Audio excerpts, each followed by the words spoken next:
कल चमन था आज सहरा हुआ, देखते ही देखते ये क्या हुआ। कुटलहर में कुछ यूं ही हुआ है भाजपा के साथ। 1993 से 2017 तक लगातार 6 जीत और फिर उपचुनाव सहित 2 हार। कभी कहा जाता था कि आपसी फूट के चलते कांग्रेस कुटलहर में जीत नहीं पाती, पर अब वक्त कुछ यूं पलटा है कि कांग्रेस का मर्ज भाजपा को लगा दिख रहा है। हालात यूं ही रहे तो आगे भी भाजपा की डगर कठिन हो सकती है। 2027 भी मुश्किल होगा। कुटलहर में क्या है भाजपा का मर्ज और क्यों आश्वस्त है कांग्रेस, आज चर्चा इसी पर। नमस्कार, मैं हूं मुस्कान शर्मा और आप देख रहे हैं फर्स्ट वर्डिक्ट मीडिया पर सियासत। वर्तमान को समझना है तो बात अतीत से शुरू करते हैं।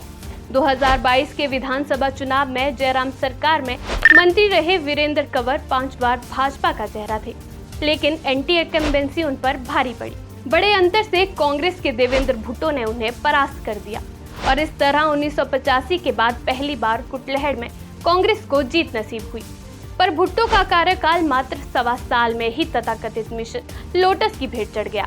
भुट्टो भाजपाई हो गए और विधायकी चली गई।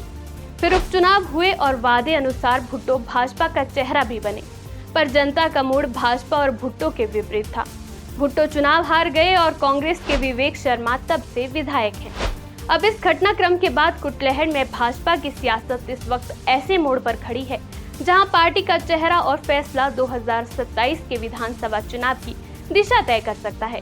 लाजमी है भुट्टो फिर दावेदार हैं और पार्टी का एक बड़ा धड़ा उनके साथ है, पर वीरेंद्र कंवर का दावा भी कमजोर नहीं है। कंवर धूमल के निष्ठावान है और उनके तेवर बता रहे हैं कि वे दावेदारी छोड़ने के मूड में नहीं हैं। जाहिर है वे 4 बार चुनाव जीते हैं, तो उनकी दावेदारी को हल्का लिया भी नहीं जा सकता। माहिर मानते हैं कि इन दोनों ही पूर्व विधायकों की खींचतान में मुमकिन है भाजपा के अरमान घुट कर रह जाएंगे। इन दोनों के अलावा भाजपा में एक नए चेहरे को लेकर भी चर्चा है, वो है शिवेंद्र पाल सिंह। शिवेंद्र लगातार अपनी जमीन मजबूत करते दिख रहे हैं और माना जा रहा है वे अपने दावेदारी रखेंगे। बहरहाल कुटलहर में विवेक कांग्रेस से एकमात्र दावेदार हैं, तो भाजपा में सबकी अपनी डफली और अपना राग।